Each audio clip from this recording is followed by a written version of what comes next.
Girl, what's going on? The Dear Show podcast here. Let's talk. So, first of all, let's just send our condolences to Beyonce because she did not win her Emmy. She did not win the Emmy for Tina Talks. Talks with Mama Tina. It was nominated. The theme song was nominated for an Emmy for like best original song. It didn't make it, and I was like trying to figure out, and I'm very sad that it didn't make it because only the list came up, and the winner, it was only three songs in the category. Like, come on. Where did it go? Okay, the three songs were Talk to Mama Tina theme song, Next to You from The Young and the Restless, and then really Grateful for It All from The Young and the Restless. So she was up against, I guess, some legendary shows on CBS, which is unfortunate. The legendary soaps on CBS.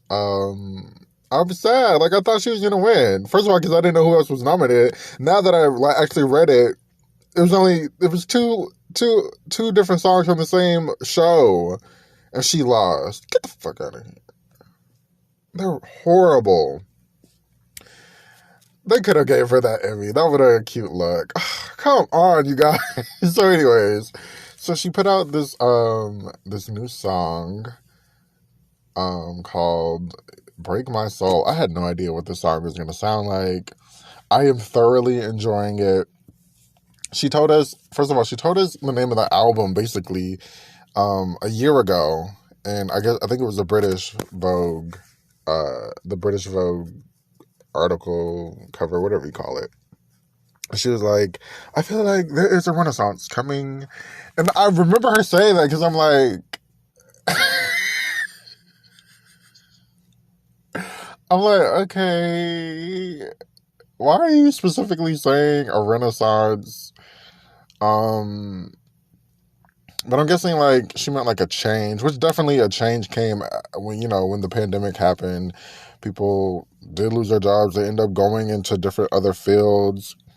I think even like before then, just in the past like 10 years, Black creators, Black-owned businesses, I'm sure have skyrocketed, and people, are tired of working 9 to 5s, and people are tired of working in general and not making, profit from it, or, working crazy hours and dealing with crazy people like I'm dealing with.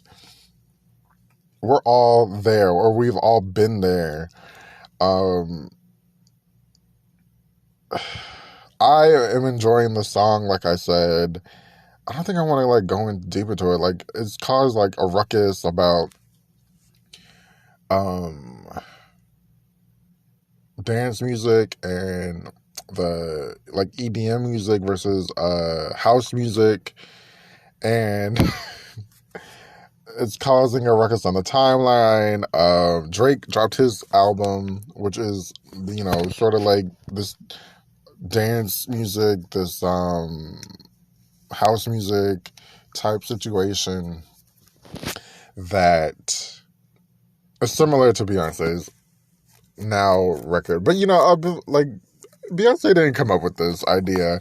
The fans definitely told her, or like took polls and like constantly said, we want to dance, we're tired of, you've gone through like this like sad period of time, and it's not a lot of like dance tracks on, like there's not a lot of up-tempos, or there's not any up-tempos on Lemonade. And so she's like, we want to dance, we want B-Day 2.0. And so then, even though, Beyonce is late to the party, I was still, soft in my heart, listen to the album. She's late to the dance party, because, there's Dula Peep, there's, I think Doja Cat, and there's Lady Gaga. They put out these dance records, these, like, house influence, house, whatever you want to call it, records. And,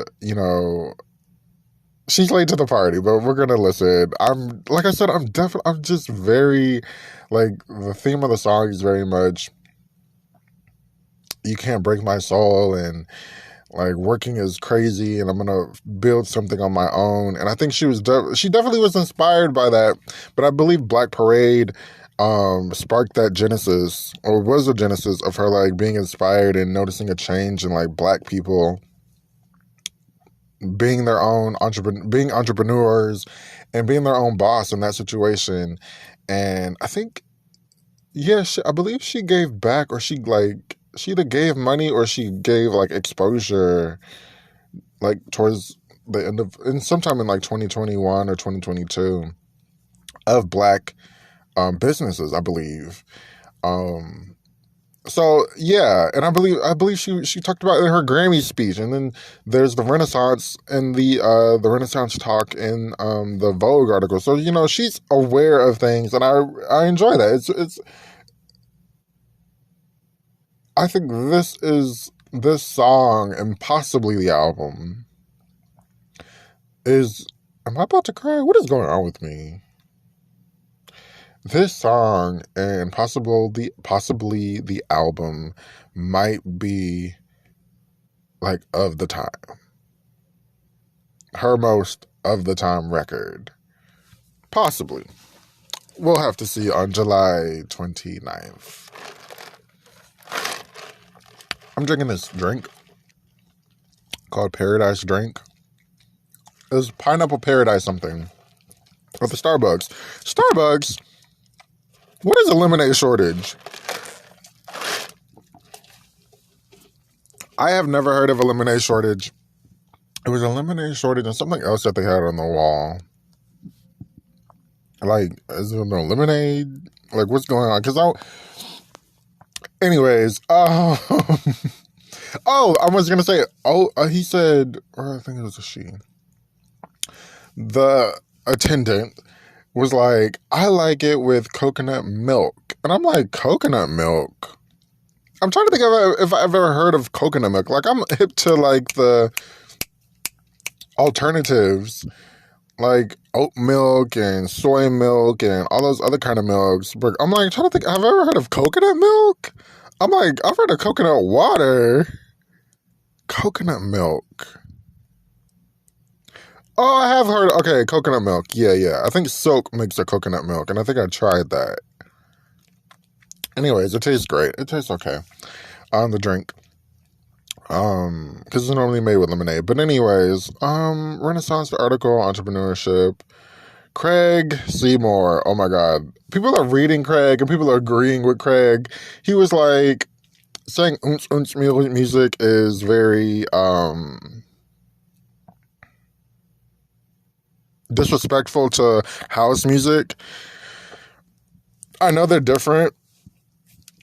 I enjoy a little bit of both, definitely. I really don't care. But Craig, people were dragging. It was like literally like 2 days of Craig going back and forth or retweeting people talking about, like, I think he sparked this like Twitter debate that's been going on, and it's dying down a little bit. But whatever. Now, also, the thing that's slightly bothering me and is being annoying, that people are, of course, here we go. They are bringing Kelly and Michelle into the mix. We're like, we want Kelly. If only, Destiny's other children made like dance music, and it's like, they have. Michelle's We Break the Dawn was one of the first album songs, Unexpected, that came out during that or before the it was 2008, so it was like a couple years, months before the EDM thing kicked off, because her and Kelly were in Kelly had excuse me, When Love Takes Over, which they play at my job all the time. I think it's because it's Pride Month. But they play the When Love Takes Over, Kelly was like, after Miss Kelly Kelly had more success. Some of the girls have more success over in other countries than America. So Kelly's over there listening to the music in London and the music in Paris and the European sound, and collaborated with those early DJs, and that's how When Love Takes Over came about with David Guetta. And then there's Commander, and then the whole I Here I Am album is the EDM sound that nobody listened to, but it did spawn her number one song, Motivation. So I'm like, people know about it, but I don't think you're not going to it directly. Also, Kelly, they brought up Kelly's Crazy and Hitman. Well, I brought up Hitman. But her song Crazy from her last project, I don't know the name of it. I'm going to say it now. Those are the only two. I think I had a hard time when I reviewed it, I had a hard time trying to be nice about it and give a fair chance to it. But at the end of the day,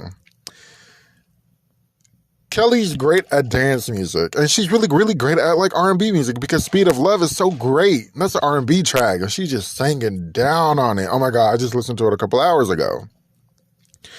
Kelly is great at the dance music. Why she only had like 2 dance tracks on that album, that project, whatever it is, baffles me. Why she didn't perform more of that album, I don't know. I don't know what's going on with Kelly.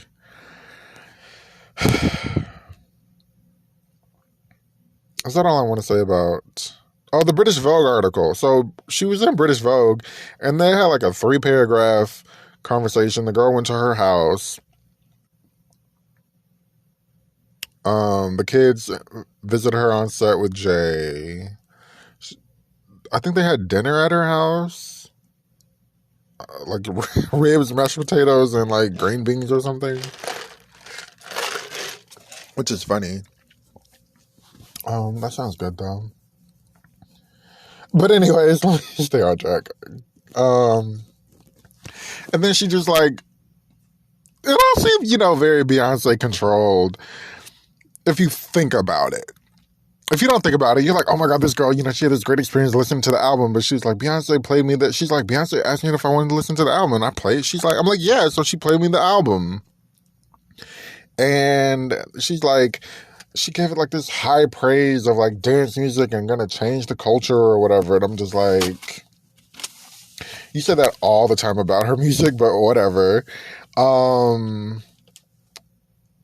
Also, it was like a specific quote. It was very quote specific. It was like the words were so specific. I'm like, did Beyonce give y'all this? Did she even play y'all the album? And did she just give y'all this soundbite? That's all I have to say. The pictures are cute. Her face is like the same in all of them. She's very giving much, Lady Gaga art pop era face. Very serious. Literally her face did not change. Oh my God. Her face did not change. The fashions were cute.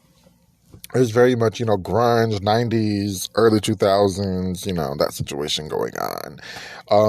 I'm excited to see I wonder what this video is, because, she's a very visual person, and she's made me become a visual person when it comes to music. So I'm like, I wonder what is this video gonna look like? The song is great. I'm anticipating the album. We have another month, a little over a month, so we'll see what happens with that. But shout out to Beyonce, and I can't wait for this. So this song is going number 1, no doubt. We're hearing about like the iTunes charts.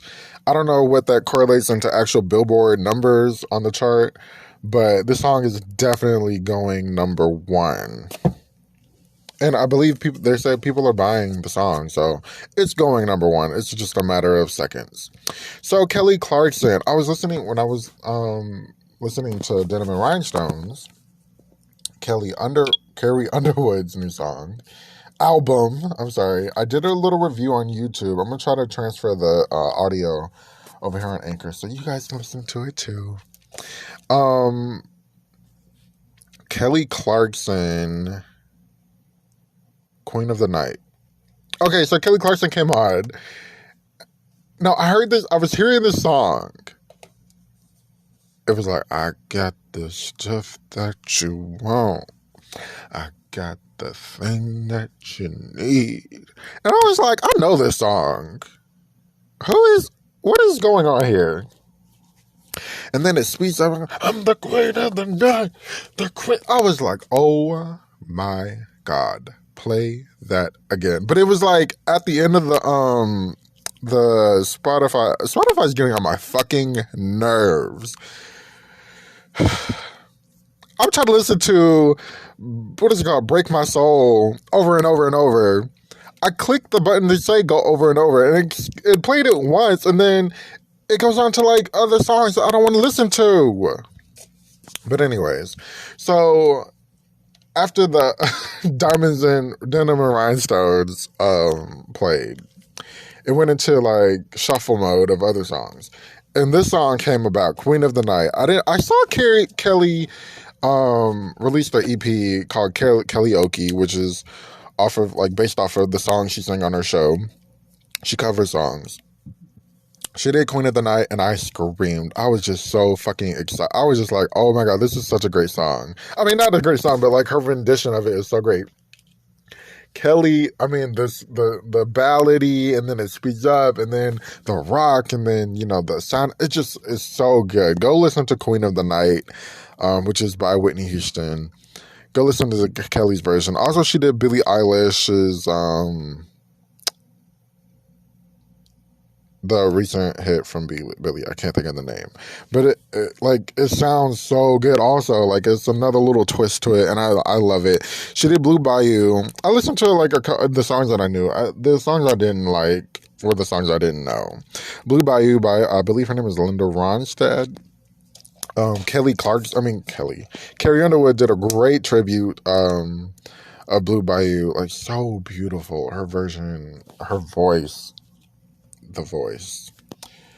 So beautiful. Blue Bayou. So go check out those 3 songs. You can listen to the rest. I don't really care. I love those songs from the Kellyoke. So I'm going to take a little sip of water and gather myself. And I'll be back on the Dare Show podcast.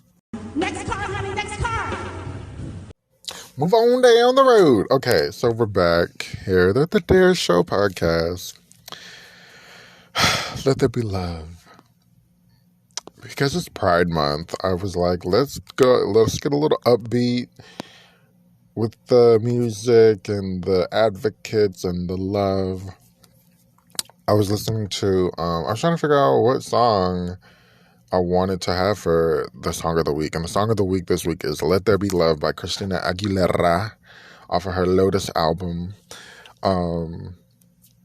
Yeah, go listen to it. It's a great pop-in, drop-in dance track that we all love. We also love Your Body off of that album. We also love Red Hot Kind of Love. The album is so like diverse. It's a little country with Blake Shelton.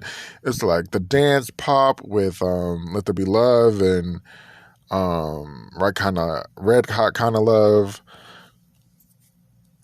We have another duet with CeeLo. I mean, I think the album really worked really great, despite the criticism and how she sounded. She didn't sound that good live during that era, singing her own songs. But anyways, let's move along. Wendy Williams. I meant to do this. I did this last week, but I had re-recorded the podcast, and I left this part out. Because last week, Wendy's show ended, which is so fucking bizarre how that ended, and she didn't come back at all, and she hadn't been back for a year. Her birthday is at the end of the month, at the end of next month. Yeah, it's just so weird how that ended, but I just wanted to give my shout out. Shout out to the after show. Shout out to, I think, her stylist, her team, her first stylist, I think it was like Deborah, and that studio, that hot pink background. She had to walk up the stairs to get to her office, and her wig was a wiggy mess. And then I think on the side, there was like the glam squad team, and then they eventually moved, and then they got like the bigger studio and the media screen. Shout out to the media screen. Shout out to Shakita, the wig head that would travel along. Shout out to the little notes. Remember, she had the little notes during a 6 week sneak peek. She would have them in her boobies. Shout out to Antoine, who is no longer here. That was so shocking and weird, aka Wig. Shout out to Morel, who's been doing her makeup since day one on the show. Willie, who was a fashion intern. He ended up being her last stylist. I think her current stylist too. Shout out to Deborah, who was her first stylist. Memsor, the Anderson Dynasty, Suzanne and Brandon, and the two guys that were on the side she would talk to. I forget their names. I keep forgetting their names. What else do I want to shout out? Ask Wendy. I loved Ask Wendy. I love Ask Wendy more than the Hot Topics or the interviews because you never knew which way it was going to go. I adored Ask Wendy. I think the really peak season was when they moved to that new stage. It was 2012 or 13 or something like that. It's 13 to about 16, 17. Those were really good seasons of the show, and it was just every day. And then the after show, shout out to the after show, Tristan. Did I say that? That's what the first shout out I think I meant to say was the after show. The pre-show, we used to go shopping in the car, walking down the street, going across to the other situation, the other studios. After show was it. The fittings, when she was would not let it up that she had a fashion line, the wig line. Oh my God. The divorce, her house.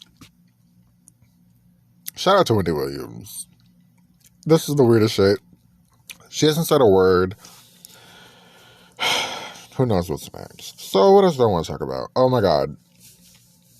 Ciara kind of embarrassed herself a little bit this week, or this past week. For Juneteenth, ABC did ABC talked about Black people owning their businesses. We'll be honest, it was talking about Black people owning their businesses, and then Black people in music owning their own music. And so, I think Prince might have been the first to talk about this. I wonder if James Brown owned his masters. I've been talking about this for a while because it's such a fascinating topic with the record labels. Ciara divulged some information about her, which was that basically for free, her record label gave her masters. Now, the wording that I was told, the quote I was told by Reggie, my musical friend, he was they will not give you. I talked about this when I talked about Anita a couple weeks ago. The record label will not give you it for free if they don't think, if the record label think they can profit off of you, they will not give you your masters for free. This entails the whole picture of Ciara and how Ciara isn't necessarily hitting like that. And it's so weird that she isn't, because for a moment there, Ciara was pretty on fire. goodies. I mean, and Ciara has really decent music. The last couple albums I wasn't into, but like goodies and 1-2 Step, of course, and the Grammy Award winning featuring song that she was on, Lose Control, and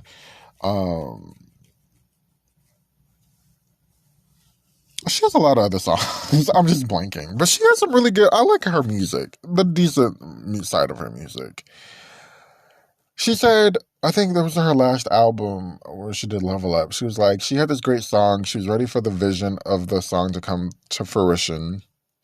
And she wanted to talk about it with the CEO of the label. And the CEO was like, pretty much no. So then it was like, no, we don't want to do it. So then she was like, well, can I have my master's? And they said, yeah. So Ciara, her career, and I believe she's about to put out some new music, which will be her first independent project. So what I'm saying is, by Ciara saying that, they probably weren't necessarily making... Level Up was everywhere, so I don't know why the record label did that to her, but anyways, because there's like commercials, it was everywhere when that song came out. Ciara live vocally isn't that great. I haven't seen her like dancing, but I remember after the second child, her posture seemed very hunched over and her dancing seemed weird. But she's still putting on a show. People love Ciara. The people that love Ciara. But all in all, I just want to say Ciara's career, and clearly, by the record label saying that, it's a very much, nobody's checking for Ciara like that, but hey, go support Ciara. She owns her masters, which is great. You can say all that you want. I'm not changing it over here. Sure, Ciara might have had some kind of impact on the girls, but Ciara clearly isn't impacting enough for her record label to not charge her for her masters. And that's all I'm going to say about that. While they were talking about on GMA, on ABC, while they were talking about masters, they talked about Rihanna owning her masters. And I think I've heard about this before, but it really shocked me. So I was like, let me go look and see what's popping, locking, and dropping on Rihanna's dime in her bank account. So after Rihanna fulfilled her 6th album contract with Def Jam, who she was originally signed with back in 2003. So that was pretty much a 10-year situation. But anyways, after she signed with them, her contract was over. This was Unapologetic. Her last album with them was Unapologetic. Then came, and that was in 2012. Then in 2016, she released Anti. From 2012 and 2016, that is probably the longest period Rihanna did not put out an album. And she blames it on, I want to have fun, blah, blah, blah, blah, blah. I want to live life. Girl, you didn't have a home. You were homeless. So, in 2014, she acquired her masters, which I'm like, I don't think people know this, because I definitely didn't know this. She acquired her masters, and then she also created her own record label, which is called Westbury Road Entertainment or Records, something like that. And that is, I remember them saying she was signed fully with Roc Nation. And Roc Nation, I think, is with Universal. So Universal and Roc Nation, they'll distribute her album, but Westbury Road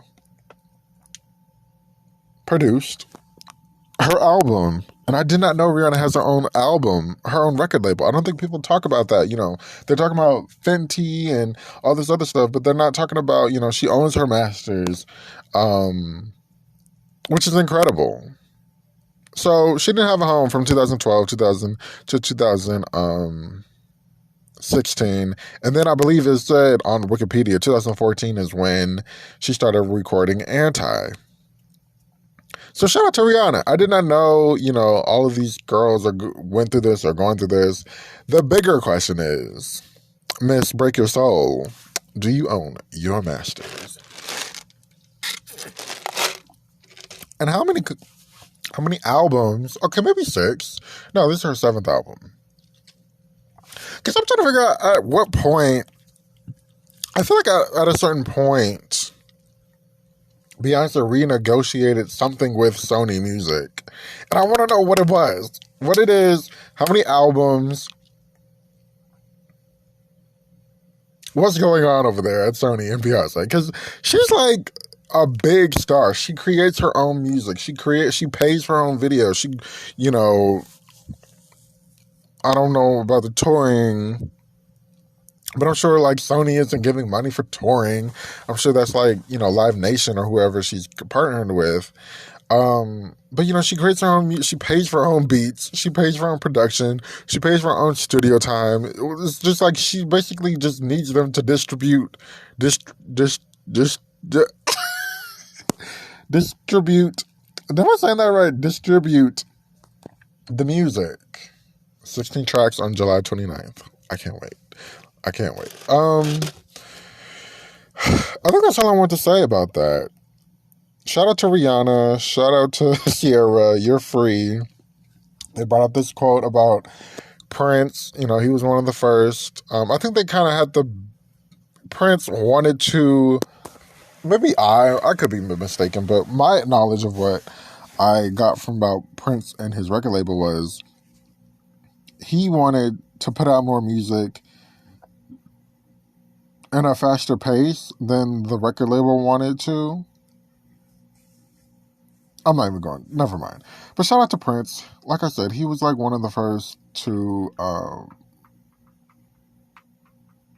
have pretty much, and I think he had success in his independence as a label. Patty. So Miss LaBelle had a couple of events going on. She performed at a Juneteenth, I believe at the ABC Juneteenth concert. Sounds of Freedom, a Juneteenth celebration. And she sang Oh People. Oh People. That is from her Winter and You album, I believe. I'm trying to think, because like, I don't remember that album having that, but whatever. I believe it. She sounded great. At the end of the day, she sounded really, really great. She did a great performance of Oh People. You know, it just goes to show, I wish Patty would sing some of the older songs more often. If Only You Knew It Was Cute. Like I keep saying, If Only You Knew It Was Cute. Rainbow is cute. But let's sing Oh People. I'm glad, you know, she brought back something special, and those are moments. Also, she was an inductee. There's a plethora of people at the Black Music Entertainment Walk of Legacy. And she was an inductee. I think they get like a little, like, you know, I think it's the black version of the Hall of Fame, Walk of Hall of Fame, or whatever it's called in Hollywood. They get like a little thing on the cement ground, which is cool. I saw this lady, I'm forgetting her name. She did the Black Radio. Anyways, she was an inductee. I don't think she was there because she's been having like a lot of concerts recently. And I think this is like might be her last little leg of concerts for a moment. I was looking at dates. I did not know SWV was coming to this town, but Coco was sick, so she didn't make it. I'm like, where were they going to perform at?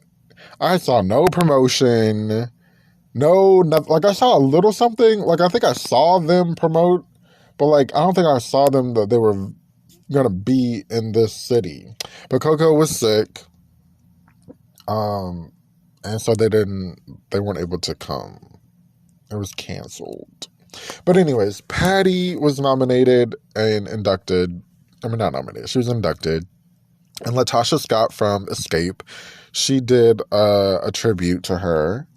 I saw a little bit of it on her Instagram. It was she did Somebody Loves You, Baby. You know who it is. It was cute. nothing crazy. I was expecting her to do, some other song because I was like, I bet she can do If Only You Knew. Because Natasha has a pretty good range. So I'm like, I bet she can do If Only You Knew, like Rainbow, or, the typical. But Somebody Loves You is not, the typical, but it's a classic. So congratulations to Latasha. Because I'm like, these tributes, they always go to like that version or that song. I was just like, come on. She has a vast catalog. New Day. When you talk about love, feels like another one. Nobody sings that. Do Hey Yo Mister or some other song. I don't know. If I did a Patty tribute song, I would probably do I Hear Your Voice, which is my favorite song. Or maybe something off of Flame, which I'm about to review. We're coming up on its... I'm ruining these pants. We're coming up on its, 25th anniversary. So I'm going to do a little review of that. Look for that. Check that out when it comes out.